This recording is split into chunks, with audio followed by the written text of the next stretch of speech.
Mohsen and the scientific committee for inviting me to this nice conference. We all know tear trough area is one of the dangerous area to inject in the face.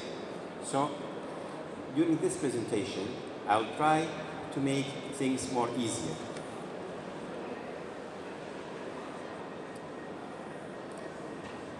When we want to inject the tear trough area,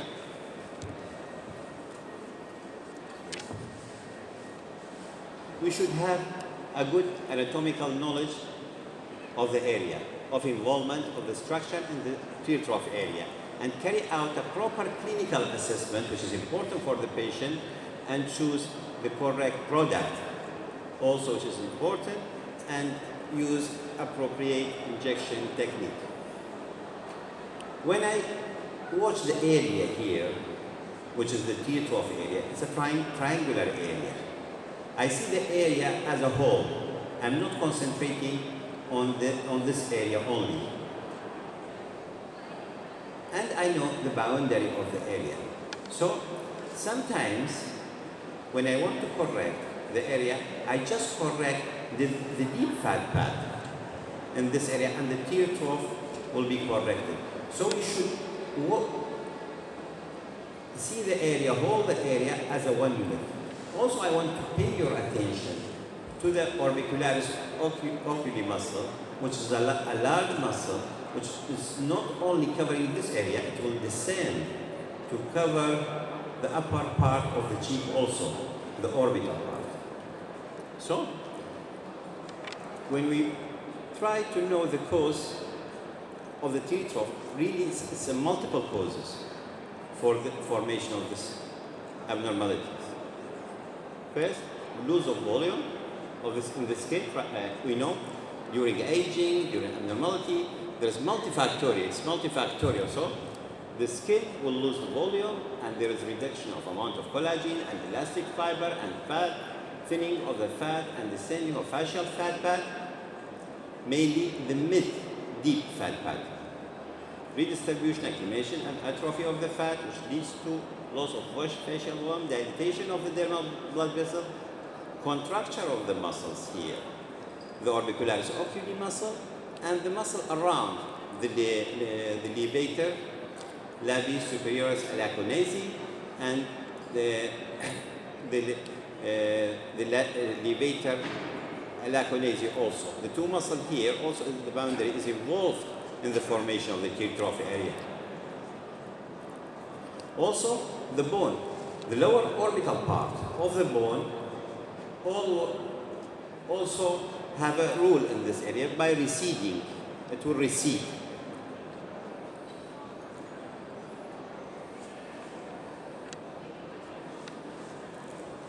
I don't want to make the things complicated, but I want to pay your attention to few points in the anatomy. Few points in the anatomy of the tear trough area. First, we should know the orbicularis oculi muscle, which is divided into three parts: the tarsal, the septal, and the orbital part. And to know the angular artery and vein, and the lymphatics. The tear trough area is between these two parts of the orbicularis oculi muscle. To see the dangerous area in this tear trough area, we see the facial artery and vein, and the infraorbital artery, and the artery and veins around the area, here, over the bone. If we follow some points, we can be safe. If we see the angular artery and vein are far from the area which we want to correct, which is this area, and the infraorbital artery and vein and nerve also is very difficult to be approached when we inject.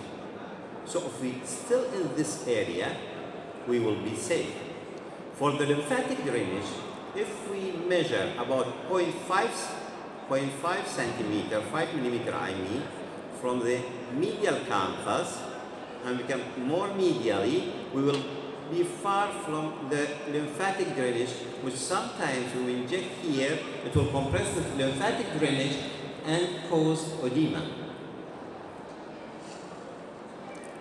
So, if we stay in this area, we will be safe. And here, if we see the area, and I will show you in anatomy now, in another slide, this area is totally safe. There is only superficial blood vessel. After that, we will reach the bony prominence of the lower orbit, which is devoid of blood vessel. It's totally safe area. This is from cadaver, from MCAS. If you see this picture, this is the upper part. When you see the skin here is devoid of fat, and the blood vessels lie in the middle layer. But on the bony area, there is no blood vessel. So if you stay in this part, in this area, you will be totally safe if you inject deep over the bone.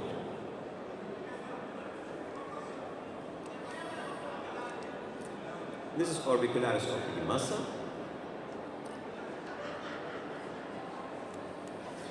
This is the area which I mean to be injected.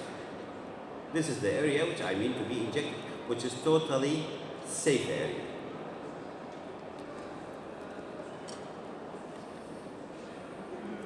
This is some examples for causes of tear trough. Except for the F, we can slightly correct the other types, but except for the F, when there is edema, it's not advisable to correct the tear trough area.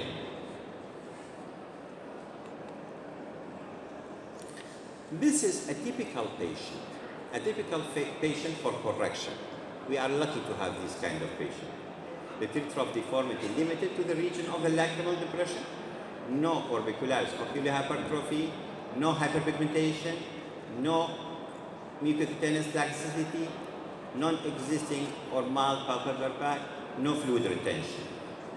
So this is a typical patient for tear trough correction. The diagnosis, nasal crest. This is the safest area, and I'm avoiding most blood vessels. I told you it's painful, but we should not push very hardly. We try to screw more, and when I inject in the area, I will direct the opening of the cannula down to be over the bone, not to be on the outer direction. So, and always I put my finger here in order to prevent the introduction of the cannula to the eyeball. And even if that is happening, it's no problem. As I said, I will not inject. I will go back and find another path and reach my target and inject on the bone.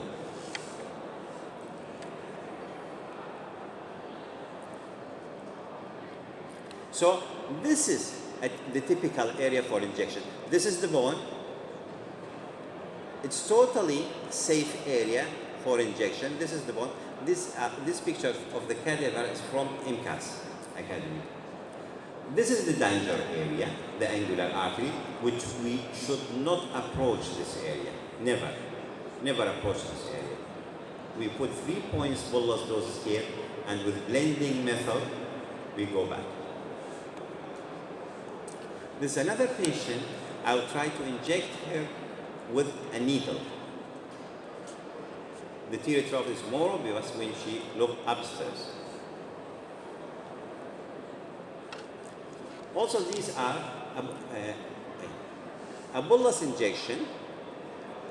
It is less painful, but it is more traumatic because you are going through the skin, and in the middle layer there is small blood vessels. You may rupture one of the blood vessels, but it doesn't matter. If you are in the right point and you are on the bone, and I'm trying always to do massage for this area. When I inject, I'll try to do a massage for this area. Also, I prevent the entrance of the product to the orbit.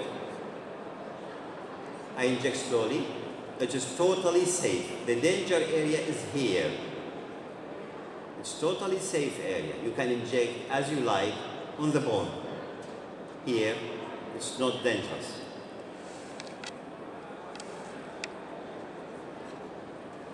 This is the cadaver injection of the needle injection. This is 2 bolus injection. Regarding also the product which we need, if we inject this kind of injection deeply, we can choose high G prime for the tear trough area, but with low concentration and cross-link, because the cross-link and high concentration will attract fluid. But the high G prime, I want the substance to be stable where I put it. I am putting it on the over the bone, and I want it to stay there. So I choose a high G prime or maybe mid G primes, okay, no problem, with low concentration and low cross-link in order to avoid fluid attraction. So I choose a filler with low hygroscopic property. But if you inject superficially, of course, you should choose a low G prime. This is the complication which may face during the injection. All the complications are simple and reversible. Some of them need you to inject some hydrolase in the area in order to dissolve the filler. And thank you. Thank you very much.